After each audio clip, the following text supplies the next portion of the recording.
Assalamualaikum warahmatullahi wabarakatuh dan selamat datang ke channel Sri Cendekiawan.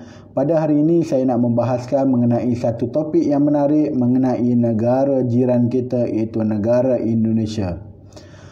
Topik pada hari ini ialah mengenai Pancasila, iaitu satu benda, satu asas untuk bernegara, yang mana Pancasila ini kalau negara kita Malaysia sama taraf dengan rukun negara. Kita ada 5 rukun negara dan Indonesia juga ada 5 Pancasila. Okey, rukun negara kita semua kita tahu. Yang pertama ialah kepercayaan kepada Tuhan. Yang kedua, kesetiaan kepada raja dan negara. Yang ketiga, keluhuran perlembagaan. Yang keempat, kedaulatan undang-undang. Dan yang kelima, kesopanan dan kesusilaan. Okey, 5 rukun negara, yang mana jika kita meninggalkan salah satu rukun ini bermakna kita bernegara dalam keadaan tidak lengkap. Maksud dia, kita belum mencapai taraf untuk bernegara. Jadi, mahu tidak mahu, kita perlu mengikut ke semua rukun negara yang telah digariskan oleh kerajaan Malaysia. Okey, dan hari ini kita akan tengok mengenai Pancasila, iaitu rukun negara bagi kerajaan Indonesia ataupun bagi negara Indonesia. Okey, Pancasila ini daripada 2 patah perkataan, iaitu panca dan yang kedua adalah sila. Okey, panca itu kita tahu adalah 5. Okey, panca bermaksud 5. Dan yang kedua adalah sila yang bermaksud asas. Okey, jadi Pancasila ni lebih kurang asas 5 ataupun 5 asas untuk bernegara. Okey, dan ada panitia untuk menggubal Pancasila ni, dia ada panitia dia. Okey, kita akan tengok 5 Pancasila. Okey, dan kalau kita tengok jata Indonesia, dia ada burung Garuda. Okey, burung elang yang besar, Garuda, yang mana dekat dada dia tu dia ada macam lambang yang dipanggil sebagai lambang Pancasila. Okey, betulkan saya jika saya silap. Okey, dekat tu ada gambar padi, ada gambar bintang dan sebagainya. Okey, nanti yang saya akan masukkan gambar tersebut. Okey, dan Pancasila ada 5, iaitu pertama adalah ketuhanan yang esa. Yang kedua, kemanusiaan yang adil dan beradab. Yang ketiga, persatuan Indonesia. Yang keempat, kerakyatan yang dipimpin oleh hikmah kebijaksanaan dalam permusyawaratan dan perwakilan. Dan yang kelima adalah keadilan sosial bagi seluruh rakyat Indonesia. Okey, Pancasila dengan rukun negara, walaupun fungsi dia sama, tetapi kalau kita tengok agak berbezalah dia punya point dia tu, ataupun dia punya benda yang dimasukkan adalah benda yang berbeza, yang jauh sebenarnya berbeza, kecuali pada poin yang nombor 1 ataupun pada perkara yang nombor 1, iaitu ketuhanan. Okey, negara kita juga kepercayaan kepada Tuhan. Indonesia pun sama, iaitu ketuhanan yang Maha Esa. Masa saya belajar dekat Universiti Pendidikan Sultan Idris dulu, benda ini sebenarnya dibahas oleh pensyarah saya, yang mana dia kata semasa Indonesia nak menubuhkan negara dia, ada perbahasan sama ada Indonesia nak menetapkan Tuhan yang Esa ataupun Tuhan yang satu, ataupun Indonesia nak jadi negara satu Tuhan. Maksudnya nak jadi satu Tuhan ke ataupun nak Tuhan yang satu. Jadi akhirnya berbahas dan sebagainya, dan Indonesia telah memilih mengambil Tuhan yang satu. Okey, maksud dia mereka percaya kepada Tuhan mengikut kepercayaan agama masing-masing. Okey, sama ada Islam, Hindu, Buddha, Kristian dan sebagainya. Okey, kemudian dalam konteks ketuhanan yang Maha Esa juga, mereka perlu menghormati dan bekerjasama antara pemeluk agama. Okey, yang ketiga, mereka juga perlu menghormati kebebasan sesuatu agama untuk menjalankan ibadah.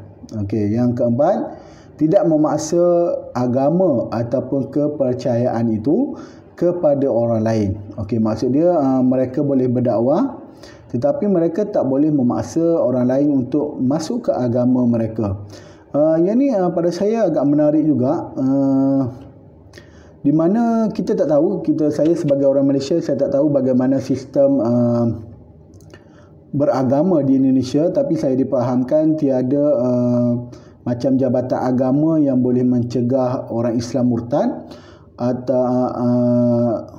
ataupun orang Islam melakukan maksiat. Kalau di Malaysia, jika ada yang melakukan maksiat, kita akan laporkan kepada jabatan agama, mereka akan buat serbuan dan sebagainya. Begitu juga jika ada seseorang yang melafazkan sesuatu perkara yang macam boleh dianggap sebagai murtad. Contohnya macam Sajat. Sajat ni adalah seorang lelaki pondan ataupun waria. Okey, orang Indonesia panggil waria, itu wanita pria. Yang mana Sajat ni telah menyatakan bahawa afdal keluar Islam. Jadi apabila keluar kenyataan tersebut, Sajat ni biasanya akan dipanggil lah. Mereka akan dipanggil oleh jabatan agama, akan disoal dengan lebih lanjut dan sebagainya lah. Okey, itu kalau di Malaysia. Kalau di Indonesia saya tak pasti macam mana, tetapi saya dimaklumkan pertukaran agama ni macam sesuatu yang biasa. Contohnya tahun ni ada artis. Kita ambil konsep artis. Ada artis yang Islam tiba-tiba jadi murtad, masuk Kristian. Kemudian ada artis yang bukan Islam dan sebagainya. Ada artis yang masuk Islam, keluar Islam, masuk Islam balik dan sebagainya lah. Jadi mungkin ini yang dimaksudkan dengan tidak memaksa satu agama ataupun kepercayaan kepada orang lain. Okey, termasuk salah seorang, iaitu saya lupa nama dia, yang berkahwin dengan kerabat Diraja Kelantan tu. Model yang berkahwin dengan kerabat Diraja Kelantan. Saya difahamkan dia telah murtad pada tahun lepas dan masuk agama Kristian lah. Okey, konsep yang kedua dalam Pancasila ialah kemanusiaan yang adil dan beradab. Okey, Indonesia ni kalau kita tengok, dia agak berbeza dengan Malaysia. Di mana Indonesia ni dia lebih kepada rakyat. Sesuatu benda itu lebih kepada kerakyatan, merujuk kepada rakyat. Contohnya kemanusiaan yang adil dan beradab. Ini lebih kepada rakyat. Dia nak supaya rakyat itu terbela, mengikut rukun negara dia lah, mengikut Pancasila. Okey, yang mana dalam konteks ini mereka Indonesia ni mengakui persamaan darjat. Okey, maksud dia setiap rakyat itu sama darjat. Tak kira dia suku apa, dia tak kira dia bangsa apa. Jika dia orang Indonesia, maka dia adalah sama darjat. Okey, tak ada yang lebih rendah dan tak ada yang lebih tinggi. Okey, kemudian dia juga menjunjung tinggi nilai kemanusiaan. Bermaksud nilai kemanusiaan merupakan perkara yang penting ataupun perkara yang utama dalam negara Indonesia. Kemudian berani membela kebenaran dan juga keadilan. Okey, kemudian bangsa Indonesia merasa dirinya sebagai sebahagian daripada manusia. Kerana itu dikembangkan sikap menghormati antara satu sama lain. Okey, yang ketiga dalam konsep Pancasila ialah Persatuan Indonesia. Okey, Indonesia memasukkan persatuan dalam Pancasila, menunjukkan bahawa persatuan ini adalah perkara yang cukup penting bagi negara Indonesia. Persatuan ini boleh merujuk persatuan ataupun kita panggil non-government organisation, NGO, ataupun merujuk juga kepada parti politik ataupun berpersatuan. Okey, dalam Pancasila ni dia menyatakan bahawa persatuan ini mestilah diletakkan lebih tinggi daripada kepentingan diri sendiri. Maksud dia persatuan parti politik, kesatuan dan sebagainya ini perlu diletakkan oleh rakyat Indonesia lebih tinggi daripada kepentingan diri sendiri. Okey, kemudian dalam konteks ini juga mereka perlu rela berkorban untuk kepentingan bangsa dan juga negara. Okey, kemudian mencintai tanah air dan juga bangsa. Okey, dan bangga menjadi seorang Indonesia dan bertanah air Indonesia.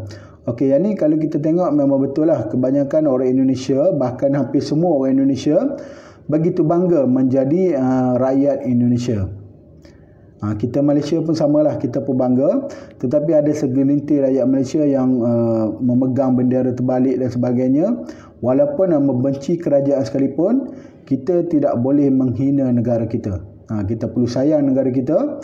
Kerajaan dan negara dua perkara yang berbeza. Kita boleh membenci parti politik tertentu, tetapi jangan sesekali menghina negara dengan meletakkan bendera terbalik dan sebagainya. Itu memang tidak patutlah. Okey, dan sangat memalukanlah kalau ada yang berbuat demikian. Okey, yang keempat dalam konsep Pancasila ialah kerakyatan yang dipimpin oleh hikmah kebijaksanaan dalam permusyawaratan dan perwakilan. Okey, yang keempat ni agak panjang. Rakyat yang dipimpin oleh hikmah kebijaksanaan. Okey, maksud dia rakyat itu dipimpin dengan kebijaksanaan dalam mesyuarat dan juga perwakilan. Okey, pertama yang dimaksudkan dengan hikmah tadi ialah mengutamakan kepentingan negara dan masyarakat. Okey, maksud dia perlu mengutamakan kepentingan negara dan masyarakat melebihi kepentingan diri sendiri. Kemudian mengutamakan musyawarah dalam mengambil keputusan. Okey, maksud dia mementingkan mesyuarat, perbincangan dalam mengambil keputusan yang mempunyai kepentingan terhadap negara dan juga masyarakat. Okey, kemudian yang kelima, yang akhir sekali ialah keadilan sosial bagi seluruh rakyat Indonesia. Okey, kan yang ni menarik keadilan sosial. Okey, maksud dia setiap rakyat mendapat hak yang sama bagi seluruh rakyat Indonesia. Okey, pertama ialah mengembangkan perbuatan yang luhur yang mencerminkan sikap dan suasana kekeluargaan. Okey, mengembangkan perbuatan yang luhur, yang baik, yang bagus, yang mencerminkan sikap kekeluargaan. Okey, maksud dia mencerminkan amalan yang baik, membuat amalan baik dengan menganggap seluruh rakyat ini ataupun seluruh masyarakat Indonesia ini sebagai sebuah keluarga. Kemudian menghormati hak-hak orang lain. Okey, menghormati hak-hak orang lain. Kemudian menjauhi sikap pemerasan terhadap orang lain. Maksud dia peras ugut dan sebagainya. Okey, tidak bersifat boros, tidak bergaya hidup mewah, suka bekerja keras. Okey. Kalau kita tengok kelima-lima Pancasila ini memang dia kena kepada rakyat. Okey, maksud dia membincangkan mengenai kerakyatan, mengenai rakyat Indonesia itu. Dan kita faham kenapa benda ni berlaku, kerana yang menggubal adalah pejuang-pejuang Indonesia pada waktu itu, pejuang-pejuang kemerdekaan, pejuang-pejuang negara. Jadi semangat dia lain macam. Okey, semangat dia berbeza dengan orang yang lahir dalam sebuah negara yang sudah merdeka. Okey, kalau kita tengok orang yang penting dalam ni adalah zaman Soekarno. Okey, dan Soekarno tu sendiri kita tahu dia adalah penggerak kepada kemerdekaan Indonesia. Dia orang yang berjuang untuk Indonesia. Dia orang yang mempunyai perasaan nasionalisme yang cukup tinggi. Okey, yang cukup tinggi. Jadi apa yang dia buat adalah berkaitan dengan rakyat. Okey, dia faham perasaan rakyat, bahkan dia sendiri menganggap dirinya sebagai rakyat, bukannya sebagai seorang pemimpin. Jadi dalam Pancasila Indonesia ni tak ada istilah VVIP ataupun very important person, tak ada. Okey, semuanya sama rata. Semuanya pergi kepada rakyat. Okey, sebab itulah kalau kita menghayati sebenarnya Pancasila ini betul-betul memberi inspirasi kepada kita, memberi inspirasi kepada seseorang pemimpin untuk mendahulukan rakyat. Okey, dalam pelbagai hal. Okey, maksud dia mereka tidak akan mementingkan diri sendiri, melainkan meletakkan hak rakyat sebagai yang utama. Okey, dan sebab itulah melalui Pancasila ini orang-orang Indonesia berjaya mengekalkan nasionalisme ataupun semangat kebangsaan mereka sehingga hari ini. Sebab itulah orang Indonesia ni dia kuat semangat nasionalisme. Mungkin disebabkan oleh mereka faham apa itu Pancasila. Okay, saya harap perkongsian ini memberi manfaat kepada semua. Jadi, Assalamualaikum warahmatullahi wabarakatuh.